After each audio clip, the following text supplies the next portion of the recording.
नमस्कार, मैं हूं मनोज वर्मा और आप देख रहे हैं हमारा खास कार्यक्रम सत्ता का महासंग्राम। जी हां, 2024 के रण में चौथे चरण की तैयारियां भी जोरों पर है। गली चौराहों में चुनावी चकल्लस का दौर भी जारी है और खास तौर पर चाय पान के टपरे इसके केंद्र बने हुए हैं। जिसे देखो वह चुनावी विशेषज्ञ बनकर राजनीतिक विश्लेषण में जुटा हुआ है। हर किसी का अपना गणित है, अपने तर्क हैं। समीकरण का ऊंट किस करवट बैठेगा, इसे लेकर भविष्य कथन की तर्ज पर दावे प्रतिदावे भी किए जा रहे हैं। कौन सी लोकसभा सीट किस राजनीतिक दल के खाते में जा सकती है और किस सीट पर परिणाम चौंकाने वाला हो सकता है, इन सभी बिंदुओं को लेकर बहस करने वालों के बीच नोकझोंक देखने सुनने को मिल रही है। लेकिन इसी सियासी नोकझोंक के बीच हम एक एक कर तमाम सीटों का हिसाब कर रहे हैं, हर एक मतदाता का जवाब आप तक पहुंचा रहे हैं, एक एक सीट का धारदार विश्लेषण और उसके सटीक अनुमान लगा रहे हैं। और आज हमारे स्पेशल प्रोग्राम सत्ता के महासंग्राम में बात होगी देवास लोकसभा सीट की।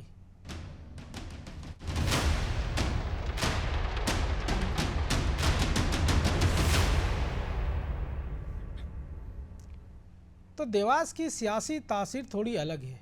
भले ये सीट पहले जनसंघ और अब बीजेपी की पकड़ वाली सीट हो, लेकिन वो कहते हैं ना कि राजनीति में कई जगह के साथ ऐसे संयोग बन जाते हैं जो कालांतर में उसकी पहचान बन जाते हैं।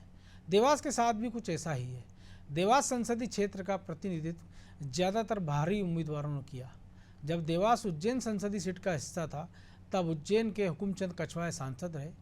जब ये इंदौर लोकसभा सीट में आता था तो इंदौर के प्रकाश चंद सेठी सांसद रहे। उनके ही कार्यकाल में देवास को बैंक नोट प्रेस की सौगात मिली। इस सीट से सांसद बने कई दिग्गज नेता जैसे फूलचंद वर्मा हो, थावरचंद गहलोत और मनोहर ऊंटवाल भी देवास से नहीं थे। इतना ही नहीं, 2019 में बीजेपी ने जज रहे महेंद्र सिंह सोलंकी को टिकट देकर सबको चौंका दिया था। उस वक्त हर कोई पूछने लगा था कि जज साहब कौन हैं, कहाँ से आ गए।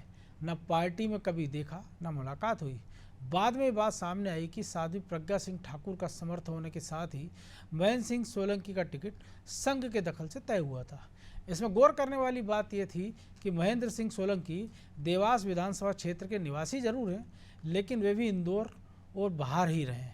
देवास संसदीय सीट से मुंबई के बाबूराव पटेल और जगन्नाथ जोशी भी सांसद रहे। दोनों ही जनसंघ से जुड़े थे। हालांकि इस सीट से कांग्रेस के दिग्गज नेता सज्जन सिंह वर्मा भी चुनाव जीत चुके हैं।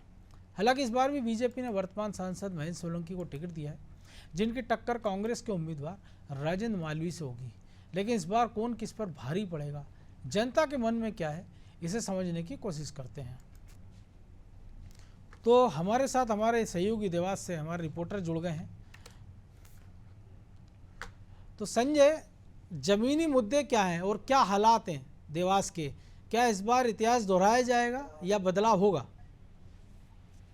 जी मनोज जी, हम आपको बता दें कि ये बीजेपी का गढ़ रही है सीट शुरू से 2009 में। हालांकि सज्जन सिंह वर्मा कांग्रेस के कद्दावर नेता लोकसभा चुनाव जीत के सांसद बने थे। उसके बाद में वापस से बीजेपी ने इस सीट को अपने कब्जे में लिया था। और यहाँ की अगर जमीनी मुद्दों को देखे जाए तो यहाँ पे रोजगार की एक बहुत आवश्यकता है। और रोजगार, क्योंकि देवास एक शहर ऐसा है कि जो इंडस्ट्रीज एरिया है, कोई इंडस्ट्रीज एरिया में कई फैक्ट्रियां कुछ बंद पड़ी है, कुछ कारणों से बंद, और कुछ जमीनी हकीकत देखी जाए तो यहाँ पर विकास तो हुआ है, परंतु और भी विकास की आवश्यकता है। लेकिन आप जो कह रहे हैं रोजगार की, तो इतना बड़ा इंडस्ट्रियल एरिया है, तमाम सारी बड़ी फैक्ट्रियां हैं वहाँ, इंदौर लगा हुआ है। अब उज्जैन भी चूँकि महाकाल कॉरिडोर के कारण काफ़ी सारे श्रद्धालु आने लगे हैं, तो होटल इंडस्ट्री या उसके विकास का कुछ फायदा देवास को मिला है? जी, क्या इन सेंटेक्स फैक्ट्री हो या टाटा फैक्ट्री हो, जैसे बड़ी बड़ी फैक्ट्रियां बंद हो चुकी देवास में, जहाँ पे हजारों मजदूरों ने काम करते हैं जिसके लिए। और जमीनी हकीकत में हम देखेंगे तो विकास तो जैसे बताया हमने कि विकास तो हुआ है, परंतु देवास को और भी आवश्यकता है। और जैसे कि उज्जैन महाकाल के है, तो उज्जैन महाकाल कॉरिडोर बनने से कुछ होटल रेस्टोरेंटों फर्क पड़ा है इसको लेके। जी, तो जो महेंद्र सिंह सोलंकी रहे सांसद, उनके कार्यकाल को लेके जनता में क्या रिएक्शन है? हाँ, अगर हम महेंद्र सिंह जी सोलंकी की बात करें क्या, तो एक हिंदुत्व का चेहरा नजर आता है ये। और देवास की राजनीति को अगर देखा जाए क्या, तो ये गढ़ माना गया है बीजेपी का। जी। और ये विकास कार्य इनकी ओर से भी किए गए हैं, परंतु और भी इनके द्वारा कहा गया है कि जो भी विकास कार्य बचे हुए हैं उन विकास कार्यों को मैं अगर जीतता हूं तो पूरे 5 साल में पूरे विकास कार्य किए जाएंगे। जैसे रेलवे स्टेशन हो गया है, बस स्टैंड को सौगात दी गई है। इंडस्ट्रीज को अगर हमने इनसे बात करी तो इंडस्ट्रीज में भी कहा था कि जो इंडस्ट्री जो बंद हो चुकी है जी। हम वापस से इन इंडस्ट्रियों को चालू करवाएंगे इनको। अच्छा, चलिए हमारे साथ राजीव खंडेलवाल जी जुड़ गए, जिलाध्यक्ष हैं बीजेपी के देवास के। राजीव जी बहुत स्वागत। चलिए जुड़ेंगे थोड़ी देर। तो संजय आपके साथ कुछ और लोग भी हैं क्या, कुछ वोटर्स? हाँ वोटर है ना सर। तो आप उनसे पूछिए कि क्या उनके क्या मुद्दे हैं, क्योंकि पॉलिटिकल पार्टी है तो अपनी अपनी बातें करती है कि हमने विकास कर दिया, हम ये करेंगे वो करेंगे, लेकिन जनता की क्या उम्मीदें हैं? ये है कुछ व्यवसायी, क्या हम इनसे पूछते हैं कि ये क्या चाहते हैं, युवा पीढ़ी है, ये जी। कैसा सांसद चाहते हैं, कैसी सरकार चाहते हैं, क्या क्या चाहते हैं आप नई सरकार से अगर नहीं बनती है तो, और कैसा नेता चाहेंगे आप? नेता अच्छा दीजिए, नेता अच्छा दीजिए। रोजगार की क्या व्यवस्था है, रोजगार है आपके पास? रोजगार इतना नहीं है, रोजगार इतना नहीं है देवास में। देवास में नहीं है, इतना रोजगार होना चाहिए यहाँ पर। रोजगार की कमी है। हाँ यहाँ पर सब में रोजगार। तो आप किस पार्टी से जानते हो और कैसी पार्टी चाहेंगे, बीजेपी या कांग्रेस को चाहते हैं, क्या किसका समर्थन करेंगे आप? कांग्रेस। कांग्रेस को समर्थन करते हैं। यहाँ पे एक और बैठे हैं, हम इनसे ही बात करते हैं। चलिए मैं आऊँगा संजय आपके पास। जी। हमारे साथ कुछ और मेहमान भी जुड़े हुए हैं, पहले उनका रुख कर लेते हैं।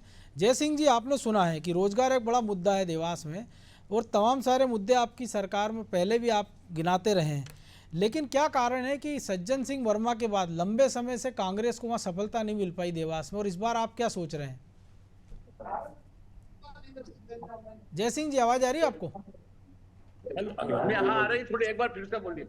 मैं कह रहा हूँ जय सिंह जी, तमाम सारे मुद्दे हैं, रोजगार है, तमाम सारी चीज़ें हैं, इसके बाद भी क्या कारण है कि कांग्रेस को देवास में सफलता नहीं मिल पाती है? 2009 का एक अपवाद छोड़ दें सज्जन सिंह वर्मा का, तो आप लगातार आपकी पार्टी में चुनाव हार रही। पिछली बार भी पहला टिप्पणियाँ इतने बड़े लोग गायक थे, वो भी 3.25 लाख वोट से नए नवेले महेंद्र सिंह सोलंकी से हार जाते हैं। नहीं ऐसा नहीं है, 84 में भी हमारे बापूलाल जी मालवीय स्थानीय उम्मीदवार जीते थे, सज्जन भाई जीते थे, उसके पहले प्रकाश चंद जी सेठी जीते थे। निश्चित रूप से लोकसभा चुनाव में हम लगातार हमने ज्यादा मात खाई है। और जहां तक सांसदों की बात है, मैं आपको बताना चाहता हूँ, फूलचंद जी वर्मा चुनाव लड़ते थे, 4 बार 5 बार के सांसद रहे।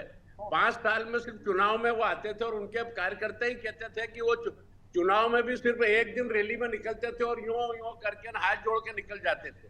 निश्चित रूप से हमारी देवास शाजापुर की जो लोकसभा है, ये भारतीय जनता पार्टी जनसंघ के जमाने से जनसंघ की मानसिकता वाली यह सीट है। फिर भी हमने कई बार मुकाबला किया है, और इस बार निश्चित रूप से हम जो है ये सीट जीतेंगे। जहां तक सांसदों के कार्यकाल की सवाल है, तो मैं समझता हूं कि फूलचंद जी वर्मा की भी एक भी उपलब्धि नहीं है, ना ही थावरचंद गहलोत की एक भी उपलब्धि नहीं है, और वर्तमान जो सांसद हैं उनको तो सांप्रदायिक मुद्दों के अलावा कुछ इनके पास कोई दूसरी बात ही नहीं है। एक भी काम अगर इनने करा हो या एक क्वेश्चन इन्होंने संसद में उठाया हो, तो मैं इनको एक 5 साल का सांसद मानूं। जी, तो इतने तमाम सारे मुद्दे हैं, तो क्या चुनाव में नजर आ रहे हैं? क्योंकि बात तो मोदी और राम मंदिर की हो रही। फिर आऊँगा मैं आपके पास। हमारे साथ राजीव खंडेलवाल जी जुड़ गए, जिलाध्यक्ष हैं बीजेपी के। बहुत स्वागत है राजीव जी आपका।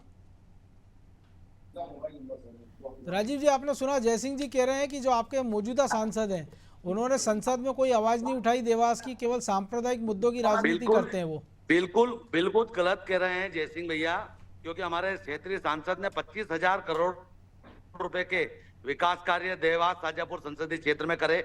हमने सारे रेलवे स्टेशन का अपग्रेड करा, 6 लेन रोड बनाई, ऐसे पुल पुलिया बनाकर हमने कई प्रकार के विकास कार्य किए हैं। और ये देश का चुनाव आजाद भारत के बाद एक विकसित राष्ट्र की ओर ले जाने वाला चुनाव है, इसलिए नरेंद्र मोदी जी के नेतृत्व में हम प्रचंड बहुमत से जीतने वाले हैं। और देवास शाजापुर संसदीय क्षेत्र में हम 6 लाख से अधिक मतों से जीतकर इतिहास बनाने वाले हैं। न कांग्रेस धरातल पर दिख रही, न मतदान केंद्र पर कांग्रेस दिख रही है। कांग्रेस समाप्ति की ओर है, और हमारी कंपटीशन भी अब कांग्रेस से नहीं है। हमारी कंपटीशन इस बात से कि नरेंद्र भाई मोदी जी ने 10 सालों में जो काम किए, उस काम के आधार पर हम रिकॉर्ड बनाने के लिए चुनाव लड़ रहे हैं, इतिहास बनाने के लिए चुनाव लड़ रहे हैं, न कि हम जीत के लिए चुनाव लड़ रहे हैं। जीत तो निश्चित है, 100% जीतेंगे। कार्यकर्ता का मनोबल, कार्यकर्ताओं के काम करने का तरीका निश्चित रूप से आज देश में इस बात से उत्साहजनक है कि हम सब मिलकर फिर एक बार मोदी सरकार के लिए काम कर रहे हैं। लेकिन रोजगार एक बड़ा मुद्दा है। इंडस्ट्रियल एरिया होने के बाद तमाम कई सारी इंडस्ट्रियां बंद हो गई, फैक्ट्री बंद, उसके लिए कुछ उपाय, निश्चित रूप से कुछ योजना है? हमने औद्योगिक क्षेत्र में भी कई प्रकार के विकास कार्य किए।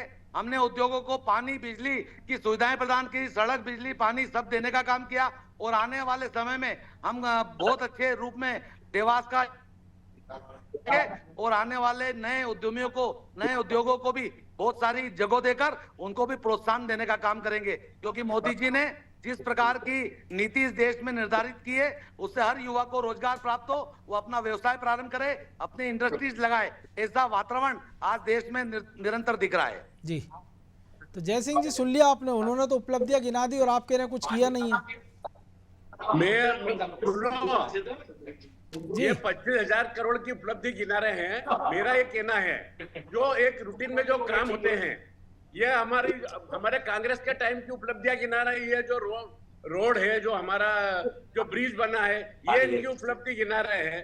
और जहां तक ये जो अमृत स्टेशन की बात है, तो ये केंद्र सरकार ने निश्चित रूप से करा है, हम ये नहीं कह रहे नहीं करा, लेकिन इसमें सांसद का क्या योगदान है?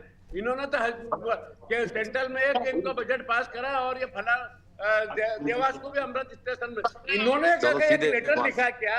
इन्होंने एक लेटर लिखा क्या कि देवास को अमृत स्टेशन को किया जाए? जयसिंह जी, केंद्र का सहयोग और राज्य का जरूरी है, क्योंकि सांसद निधि तो 5 करोड़ की होती है ना। इनमें दम है तो ये उज्जैन रोड का डबल ब्रिज करवा दे, उज्जैन रोड का 4 लेन करवा दे। ये सांसद जी, जो एक सबसे बड़ी समस्या है, वो रसूलपुर में जो है जाम लगता है रोज, ये करा दे तो मैं मान जाऊंगा सांसद जी को। कहा यार, सांसद ने कुछ काम करा है। ऐसा में सिवा है जात के पूछने के, क्या तू कौन सी जात का, कौन से समाज का, इस आदमी ने करा क्या काम? अरे इस देश के संविधान, आपकी आवाज नहीं आ पा रही जयसिंह जी। जयसिंह जी, आपकी आवाज ठीक से नहीं आ पा रही है। एक बार शायद आप म्यूट हो गए, अनम्यूट कर लीजिए।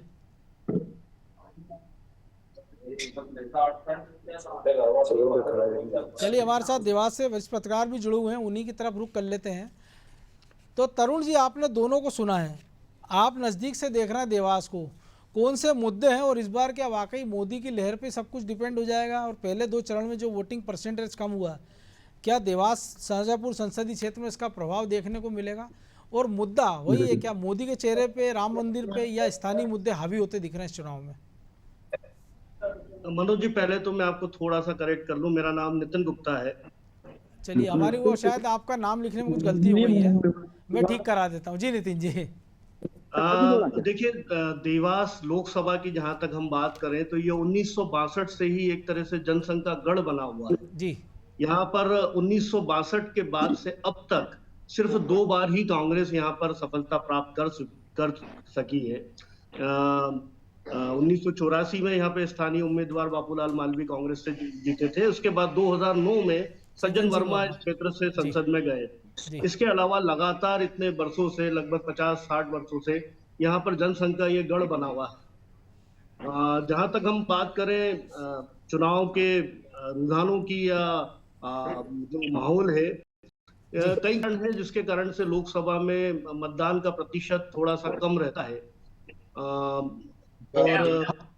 और जिस प्रकार से पिछले 2-3 चरणों में, 2 चरणों के जो चुनाव हुए हैं, उसमें जो मतदान का प्रतिशत कम हुआ है, सर कहीं ना कहीं देवास में भी लगभग वैसा देखने को मिल सकता है। हमारा एक अनुमान है कि 60% के लगभग यहाँ पर मतदान होना चाहिए। मनोज जी, लेकिन जो मुद्दे कौन से हावी है, स्थानीय मुद्दे रहेंगे या फिर 2019 की तरह? लोकसभा चुनाव है तो मुद्दे तो निश्चित तौर पे राष्ट्रीय स्तर के जो मुद्दे हैं वो प्रभावित करते हैं इस चुनाव को। जहां तक हम स्थानीय मुद्दों की बात करें तो कई सारे विषय है, जैसे कि चूंकि देवास लोकसभा क्षेत्र में 8 विधानसभा क्षेत्र आते हैं, जिनमें से 3 देवास जिले से हैं, 3 शाहजहाँपुर जिले से है। बहुत सारे स्थानीय मुद्दे भी हैं। इसके अलावा किसानों के मुद्दे हैं, कुछ शिक्षा के और स्वास्थ्य के मुद्दे भी हैं, लेकिन वो ज्यादा प्रभावित करते हमको नजर यहाँ पे नहीं आते।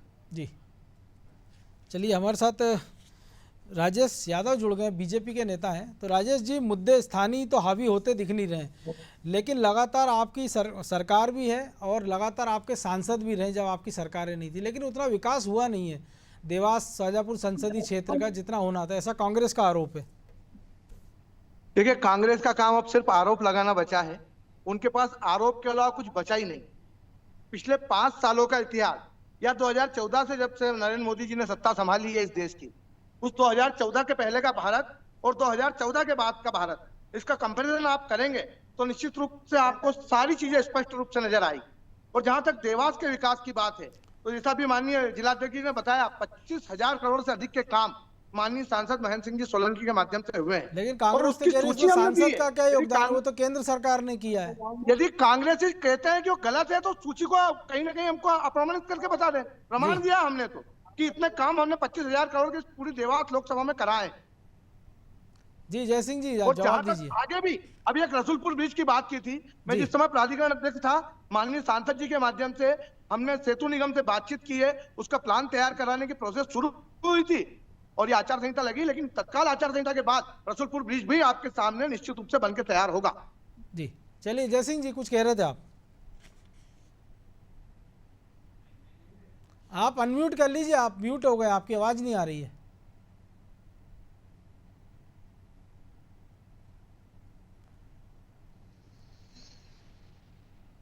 हेलो, आ रही आवाज? हाँ जी, आई।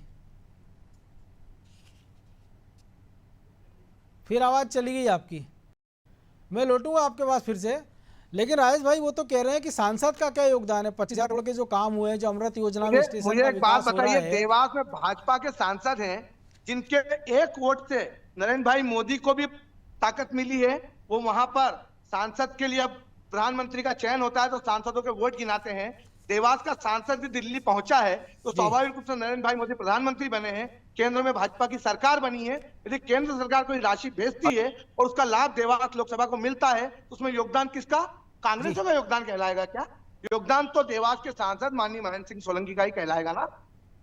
चलिए, मैं जवाब ले लेता हूं। जी जयसिंह जी, चलिए संपर्क करेंगे। लेकिन नितिन जी, जो कुछ आपने आवाज ही देखा, बंद हो गई है भैया। नहीं आप क्या देंगे? वो तो आरोप लगा रहे हैं, आजकल आप बोलने नहीं दे रहे, आऊंगा मैं आपके पास भी।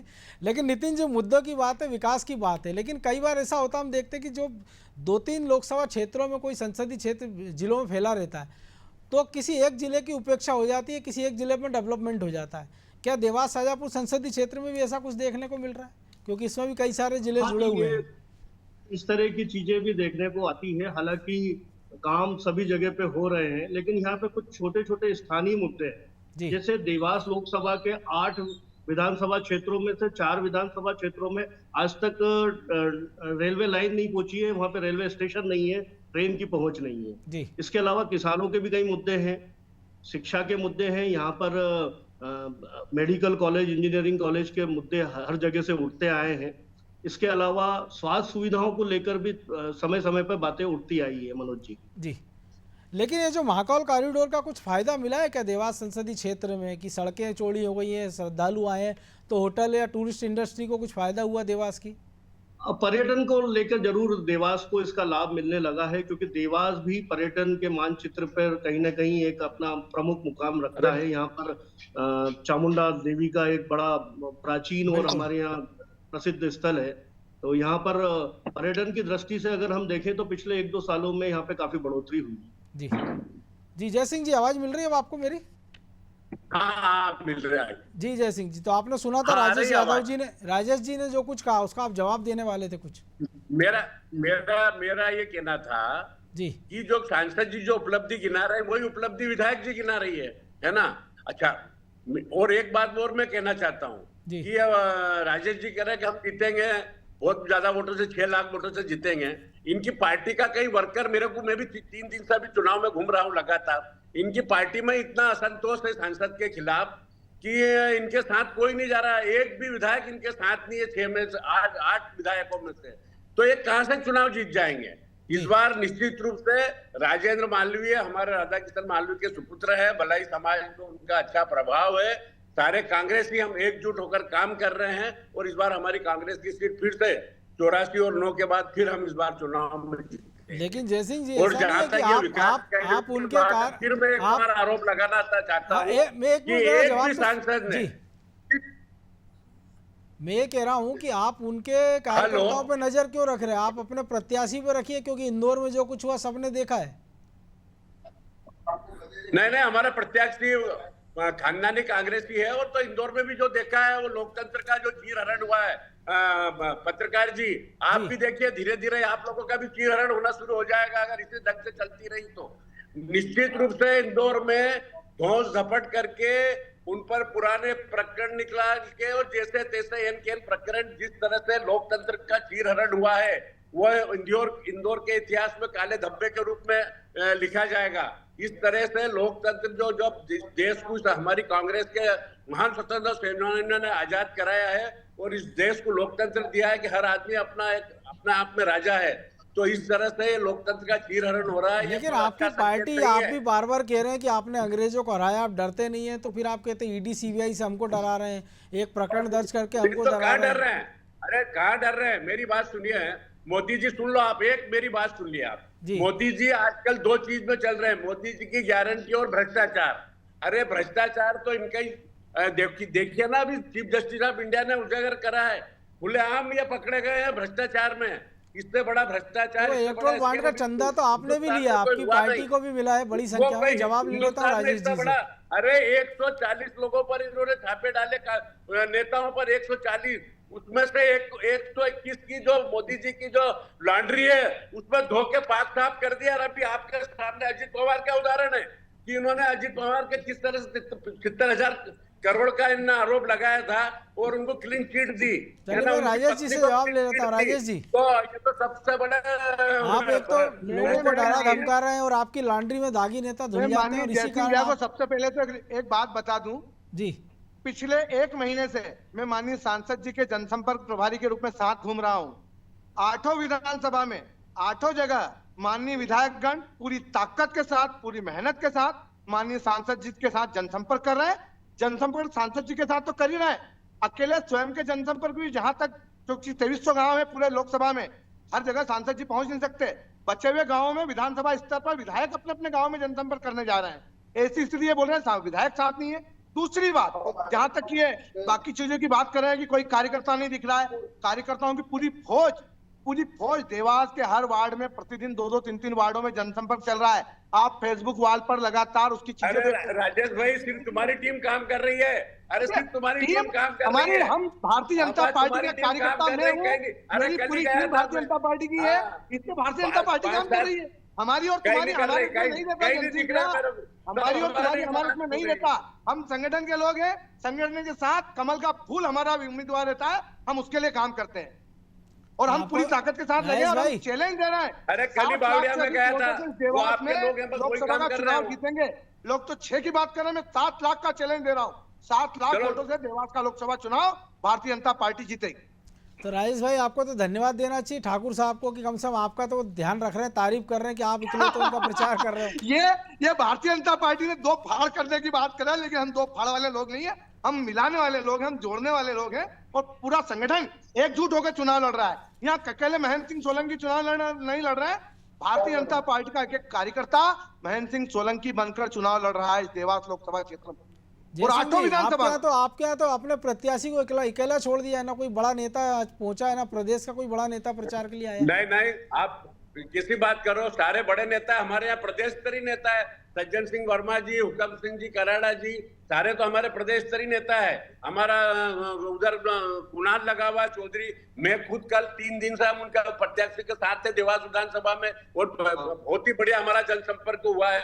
पूरा रुझान इस बार आप देखिए, ये जो 400 पार की बात कर रहे हैं, अरे ये 150 से ज्यादा पार नहीं हो रहे हैं इस बार, इसीलिए तो घबराए हुए हैं, इसीलिए तो सारे विपक्षी नेताओं को पकड़ के इनकी पार्टी में ला रहे हैं। मैं एक बात पूछना चाहता हूँ आपसे, हार है ये आप मान के चलिए, और इसलिए घबराए हुए हैं। नीतीश को पकड़ा, इधर अजीत सिंह के लड़के को पकड़ा, इधर अजित पवार को पकड़ा, चारों तरफ पकड़ रहे हैं ये।